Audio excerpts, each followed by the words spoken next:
മറ്റൊരു വാർത്തയിലേക്ക്. തൃണമൂൽ നേതാവും മുൻ MLA-യുമായ PV അൻവറിന്റെ വീട്ടിൽ ED-യുടെ റെയ്ഡ്. KFC വായ്പയടക്കം സാമ്പത്തിക ഇടപാടുകളുമായി ബന്ധപ്പെട്ടാണ് മലപ്പുറം ഒതായിയിലെ വീട്ടിൽ പരിശോധന നടത്തുന്നത്. CB അനുമോദ് ചേരുന്നു വിവരങ്ങളുമായി. അനുമോദ്, എന്താണ് ED റെയ്ഡിന് കാരണമായിരിക്കുന്നത്? ഏത് വായ്പയുടെ കാര്യമാണ് ഈ പറയുന്നത്?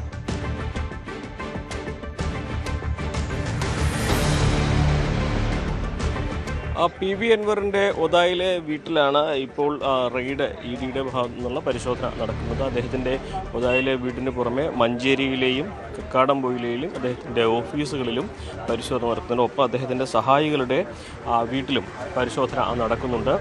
ഇതുമായി ബന്ധപ്പെട്ട് ലഭ്യമാകുന്ന വിവരങ്ങൾ ഇപ്രകാരമാണ്. അദ്ദേഹം നേരത്തെ KFC-യിൽ നിന്ന് 12 കോടി രൂപ വായ്പ 3 തവണയായിട്ട് വായ്പ എടുത്തിരുന്നു. ഇതുമായി ബന്ധപ്പെട്ട വിഷയങ്ങളാണ് ഇപ്പോൾ ഈ ഒരു പരിശോധനയിലേക്ക് നയിച്ചത് എന്നാണ് ലഭ്യമാകുന്ന വിവരം. ഒരേ വസ്തു വെച്ച് 2 തവണ ഒരേ ഈടിൽ 2 തവണ വായ്പ എടുത്തു എന്നൊരു വിവരം ആണ് ലഭിക്കുന്നത്. പക്ഷേ ഇതിന് പുറമെ വിദേശത്തുള്ള ചില ബിസിനസ് കാര്യങ്ങളെക്കുറിച്ചുള്ള പരിശോധനയും ഈ സാമ്പത്തിക ഇടപാടുകളും അന്വേഷണത്തിൻ്റെ ഭാഗമായിട്ടുണ്ട് എന്ന വിവരവും ലഭിക്കുന്നുണ്ട്. ഇത് പക്ഷേ ആധികാരികമായിട്ട് നമുക്ക് പറയാനാവുകയില്ല.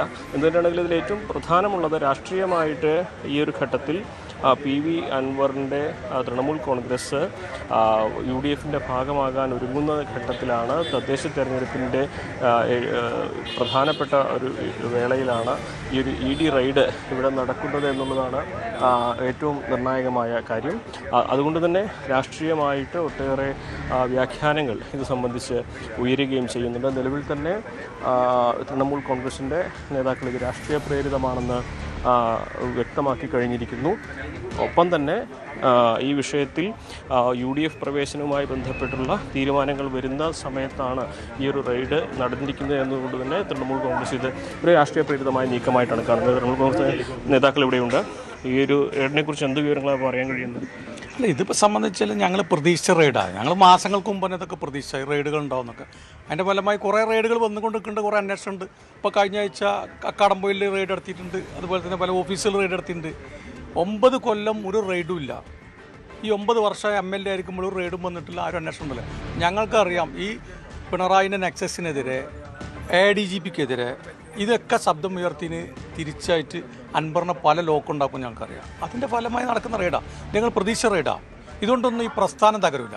ഇത് വായ്പാ തിരിച്ചടവുമായി ബന്ധപ്പെട്ട വിഷയമാണെന്നാണോ അറിയാൻ പറ്റുന്നത്? അല്ല, അങ്ങനെ പറയുന്നുണ്ട്. വായ്പ എടുക്കാത്തോല് ഇന്ന് ആരെ വായ്പ എടുക്കാത്തോല്? MLA അടക്കം 36,000. അവിടെ മറ്റൊരു വിഷയം കൂടിയുണ്ട്. വെള്ളിയാഴ്ച ആയതുകൊണ്ട് അദ്ദേഹത്തെ പള്ളിയിൽ പോകാൻ അനുവദിക്കണമെന്ന് ആവശ്യപ്പെട്ട് അദ്ദേഹത്തിനൊപ്പമുള്ളവർ ഇവിടെ DDയിലെ ഉദ്യോഗസ്ഥരുമായി CRPF-ൻ്റെ ഉദ്യോഗസ്ഥരുമായിട്ട് സംസാരിക്കുകയാണ്. അദ്ദേഹത്തിന് പള്ളിയിൽ പോകേണ്ട സമയമാണ്. ആ സമയത്ത് അദ്ദേഹത്തെ പോകാൻ അനുവദിക്കാതിരിക്കരുത് എന്നൊരാവശ്യമാണ് ഇവർ ഉന്നയിക്കുന്നത്. സൗഹാർദ്ദപരമായിട്ട് അത് അവസാനിപ്പിക്കുകയും ചെയ്യുന്നുണ്ട്. എന്താണെങ്കിലും ഇത്തരത്തിൽ അൻവറിൻ്റെ വീടിന് മുൻപിൽ അദ്ദേഹത്തിൻ്റെ അനുഭാവികൾ, അദ്ദേഹത്തിനൊപ്പമുള്ളവർ, പാർട്ടി പ്രവർത്തകരൊക്കെ തടിച്ചുകൂടിയ ഒരു സാഹചര്യം കൂടിയുണ്ട്. ഇത് എന്താണ് ഈ ഒരു വിഷയത്തിലേക്ക് നയിച്ചത് എന്നതിനപ്പുറം ഇതിൻ്റെ ഒരു സമയം, ഈ ഒരു റെയ്ഡ് നടക്കുന്ന സമയമാണ് ഇവിടെ രാഷ്ട്രീയമായിട്ട് ഏറെ ചർച്ചകൾക്കും വിവാദങ്ങൾക്കുമൊക്കെ വഴിയൊരുക്കുന്നത്. UDF പ്രവേശനത്തിൻ്റെ ആ ഒരു തൊട്ടരികിൽ നിൽക്കെയാണ് ഈ ഒരു റെയ്ഡ് എന്നത് തന്നെയാണ് ഇവിടെ കൂടുതൽ വിവാദങ്ങൾക്ക് വഴിയൊരുക്കുന്നത്. ഇത് ഒരു ഇടതുപക്ഷവും കേന്ദ്രവുമായിട്ടുള്ള സംസ്ഥാന സർക്കാരുകളുടെ നെക്സസ് നീക്കമാണ് അൻവറിനെതിരെ എന്ന ആക്ഷേപമാണ് തൃണമൂൽ കോൺഗ്രസ് ഉന്നയിക്കുന്നത്. എന്നാണെങ്കിലും ഇത് സംബന്ധിച്ചുള്ള കൂടുതൽ കാര്യങ്ങൾ അൻവർ ഇപ്പോൾ വീടിന് ഉള്ളിലുണ്ട്. എന്തെല്ലാമാണെന്നുള്ളത് ഒരു പക്ഷേ ഒരു മണിക്കൂറുകൾ മാത്രമേ വ്യക്തമാവുകയുള്ളൂ. റെയ്ഡ് രാവിലെ 7 മണിക്ക് തുടങ്ങിയതാണ്. അത് ഇപ്പോഴും പുരോഗമിച്ചുകൊണ്ടിരിക്കുകയാണ്. ശരി, അനുമോദാണ് വിവരങ്ങൾ നൽകിയത്. നിലമ്പൂർ ഒതായിയിലെ PV അൻവറിന്റെ വീട്ടിലാണ് ഇപ്പോൾ എൻഫോഴ്സ്മെന്റ് ഡയറക്ടറേറ്റിന്റെ റെയ്ഡ് നടക്കുന്നത്.